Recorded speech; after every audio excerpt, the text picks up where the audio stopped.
Caitlin Clark just made her biggest hater mad again. In the world of sports, there are few athletes who have managed to capture the attention and admiration of fans quite like Caitlin Clark. This 22-year-old basketball phenom from Iowa has been making waves not just with her incredible skills on the court, but also with her unwavering confidence and unapologetic approach to the game. However, with great success often comes great criticism, and Clark has faced her fair share of haters. But what happens when she proves them wrong time and time again? Caitlin Clark's journey to stardom has been nothing short of meteoric. In less than 3 years, she has transformed the landscape of women's basketball, breaking records and shattering glass ceilings along the way. Her college career was marked by unprecedented success, culminating in her becoming the NCAA's all-time leading scorer. This achievement earned her the distinction of being the #1 overall pick in the 2024 WNBA draft, making her the newest addition to the Indiana Fever roster. Clark's impact on the game extends far beyond her own team. She has single-handedly brought unprecedented attention to women's basketball, drawing in viewers and fans who might have otherwise overlooked the sport. Her games have set viewership records, and her influence has paved the way for other young women to pursue careers in basketball. Despite her impressive achievements, Clark has not been immune to criticism. Some of the most vocal critics have come from within the basketball community itself. Diana Taurasi, a WNBA legend, has had her share of negative comments about Clark. However, Clark has consistently proven her doubters wrong, beating Taurasi's team multiple times. Another significant critic has been Sheryl Swoopes, a 4-time WNBA champion and 3-time MVP. Swoopes has consistently belittled Clark despite Clark's impressive performance in the WNBA. Swoopes' negative comments about Clark were so severe that she was removed from her broadcasting role to avoid causing any more drama by saying negative comments about Clark during the game.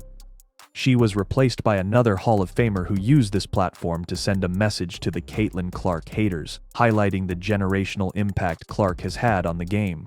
Swoopes' actions have raised questions about her motives and intentions. She has praised other players, such as Chicago Sky's Diamond DeShields, after games where those players have committed controversial fouls against Clark. This has led to further criticism, with many questioning why Swoopes seems so intent on downplaying Clark's achievements. In a recent game against the Dallas Wings, Clark once again proved her doubters wrong. The game was a showcase of some of the best individual talent in the WNBA, with Clark facing off against Arike Ogunbowale, another standout player. Despite a slow start, Clark came to life in the second half, leading her team to a thrilling victory. The game began with the Indiana Fever's first play, which usually involves a pass from Boston to Mitchell across the baseline. However, this time they switched it up, with Mitchell curling to the hoop and Smith finding her for the first points. The Dallas Wings responded with Arike Ogunbowale dropping a 30-foot bomb with her first shot of the game. Other players also got in on the action. Nalissa Smith, who had a great game against the Sky, picked up where she left off. She spun out of the low post and reversed it in for her first points. For the Wings, Satou Sabally shot over Nissa Smith and swished it, but Smith quickly redeemed herself by being part of possibly the play of the season. Clark's performance was marked by several highlight plays. She threw a missile from her own three-point line to the paint right on the money to Mitchell, who blindly threw a no-look behind-the-back bounce pass to a trailing Nalissa Smith for a score. This play showcased the Indiana Fever's Showtime basketball on full display. The second half was just as intense. With the shot clock winding down, Satou Sabally drained a three-pointer. There was a jump ball at the free throw line, which Nalissa Smith won. Clark tipped the ball to Lexi Hull, who made the extra pass to Mitchell, who didn't hesitate and scored. Clark came back into the game and reintroduced herself in style.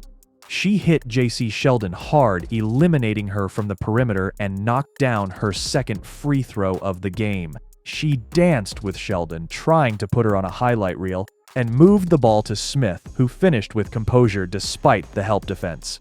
Aaliyah Boston finally got into the action, receiving a pass from Clark and backing down in the post to score. Arike Ogunbowale drove on Wheeler, wanting the foul but not getting it, yet she didn't give up on the play.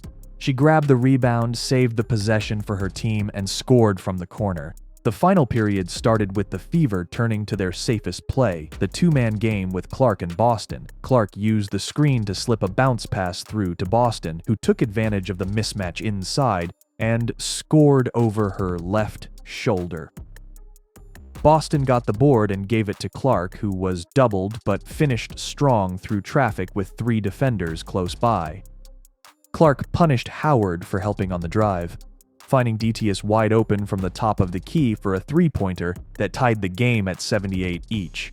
The Fever had more momentum going offensively, but the Wings kept getting easy points at the line. Clark crossed left and pulled up off the dribble from the logo, burying the three to give the Fever the lead. Natasha Howard had a lovely crossover to get inside Lexi Hull, who recovered well but couldn't stop Howard from finishing. Clark went around the screen left and scored again, giving the Fever a 2-point lead with just over 6 minutes to go. The game was neck and neck until the final minutes. Kelsey Mitchell fancies herself on the perimeter with Sheldon shimmying and shaking before shooting and scoring. Arike Ogunbowale answered back with her 9th free throw, but Mitchell's performance was legendary. Sheldon gave the Wings the lead with a foul line jumper off the dribble, but Clark tied the game with her signature pocket pass to DTS, who pulled up from the elbow and banked it in off the backboard. The game was tied at 89 each and both teams were eager to close the deal. Clark inbounded to Mitchell to Boston, who handed it back to Mitchell. With the shot clock winding down, Mitchell saw an opening and passed through the defense, winning the race to the cup and laying it in off the glass with a finger roll. This put the Fever up by 2. Indiana got a stop, and Clark was fed on the drive but couldn't convert the and one. However, she went to the line and made both free throws. With 2 minutes to go, McCowan made one of 2 free throws, and Mitchell got the rebound but fell over, throwing the ball to nobody and out of bounds.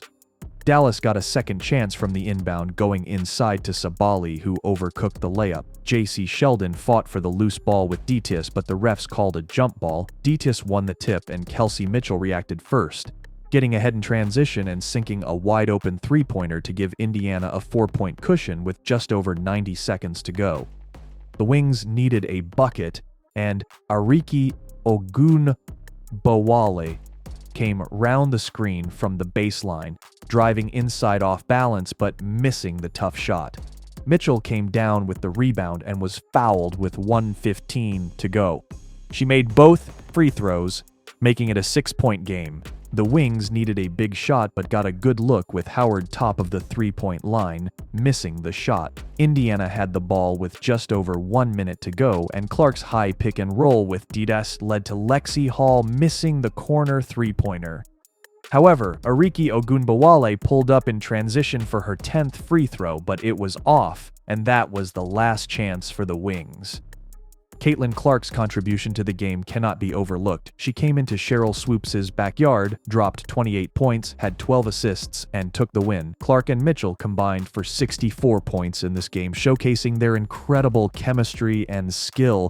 This was Indiana's 3rd win in a row, their 2nd game reaching 100 points, and their first time going above $500 since 2019. As we look to the future, one thing is clear. Caitlin Clark is here to stay, and she is making her mark on the world of sports in a way that will be remembered for generations. As we celebrate Caitlin Clark's achievements, it's important to recognize the broader impact she has had on women's sports. She has brought new fans into the world of women's basketball, increasing viewership and attendance across the league. Her games are now drawing more viewers than some men's basketball games, a feat that was previously unimaginable. Clark's influence extends beyond her own team. She has inspired a new generation of athletes, showing them that with hard work and determination, they can achieve greatness. Her unwavering confidence and unapologetic approach to the game have made her a role model for young girls and women everywhere. In the end, Caitlin Clark's story is one of triumph over adversity. Despite facing numerous haters and critics, she has proven them wrong time and time again. Her impact on women's basketball is generational, and her legacy will be felt for years to come. As we look to the future, one thing is clear. Caitlin Clark is here to stay, and she is making her mark on the world of sports in a way that will be remembered for generations. If you liked this video, give it a thumbs up and subscribe to our channel. See you in another amazing video.